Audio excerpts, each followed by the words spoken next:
का निधन हो गया है, किस लिए आए, क्यों आए, क्या किए? जी, उनको मिट्टी देने के लिए आए थे और साथ ही शोकाकुल परिवार को ढांढस देने आए थे और बाकायदा मंत्री जी से मिले, उनसे यही संदेश दिया मैंने कि परिवर्तन संसार का नियम है और एक ना एक दिन सबको उसके हवाले अपने आप को करना पड़ता है जिसने हमें दुनिया में भेजा है। तो समय हो चला था, अपने आप को ढांढस दीजिए, हौसला रखिए। तो आप पूरा झारखंड आपका परिवार है, उस परिवार की उन्नति कैसे हो, उस परिवार के लोग खुशहाल कैसे हो, इस रास्ते को आप तैयार कीजिए। अम्मी जान जहाँ भी रहेंगी वहाँ से आपके लिए दुआ देने का कार्य करेंगे। जयराम जी, ये बताइए कि आप एक नौजवान लीडर हैं, आज आपको युवा बहुत मान रहा है, आगे की राजनीति और रणनीति क्या है? एमएलए चुनाव में क्या उपस्थिति होगी आपकी पार्टी की? देखिए, 24 वर्षों का झारखंड हो चुका है, लेकिन आज भी देख सकते हैं हमारे हिस्से की नौकरियों को, चाहे आउटसोर्सिंग की बात कीजिए, टेंडर की बात कीजिए या प्राइवेट सेक्टर्स की बात कीजिए, कहीं भी झारखंड के लोग अगर खोजने जाएंगे तो नहीं मिलेंगे। चाहे वो किसी वर्ग किसी कौम का रहे, अगर झारखंड के लोग अब खोजने जाएंगे तो वो हैदराबाद के टावर लाइन में मिलेंगे, केरल की मच्छी फैक्ट्री में मिलेंगे, सूरत की कपड़ा फैक्ट्री में मिलेंगे, तो कोई सऊदी, तो मलेशिया, तो ट्यूनीशिया, तो दुबई में मिलते हैं। ये दुर्भाग्य का विषय है। 40% खनिज देने वाला झारखंड राज्य, 75 से 80 प्रकार के मिनरल्स देने वाला झारखंड राज्य, अकेले 27% कोयला देने वाला झारखंड राज्य, अगर आज इस प्रकार से पलायन और बेरोजगारी की मार झेलेगा तो कहीं ना कहीं सवाल खड़ा होता है कि राज्य किनके लिए बना था।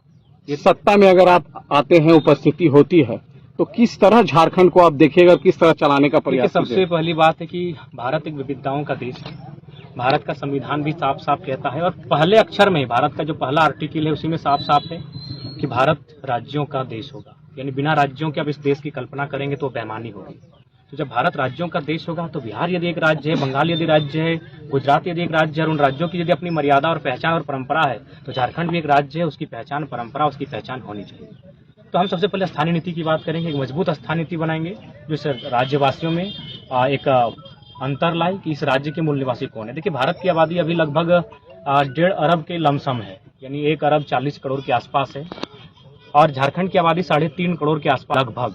हम 3.5 करोड़ झारखंड के लोग भारतीय हैं, लेकिन सारे भारतीय झारखंडी नहीं है। बस इतना सा फंडा को समझना है, सारे भारतीय झारखंडी नहीं है पर सारे झारखंडी भारतीय हैं। तो ठीक उसी प्रकार झारखंडी कौन है, इसकी पहचान है। एक स्टूडेंट से राजनीतिक सफर, क्या कष्ट लग रहा है कि कहां तक पहुंचने में दिक्कत तो अभी भी है। कल 3 बोतल पानी चढ़ाने का काम किए, सुबह से सीने में दर्द, वोमिटिंग इत्यादि कई समस्याओं का सामना किए और आज फिर आज तो आराम ही कर रहे थे, लेकिन पता चला कि मंत्री जी की माँ का देहांत हुआ है। तो बोला नहीं, चलिए, विचारधाराएं भिन्न हो सकती हैं, राजनीतिक रास्ते अलग हो सकते हैं, लेकिन वहाँ का रास्ता सबका एक है।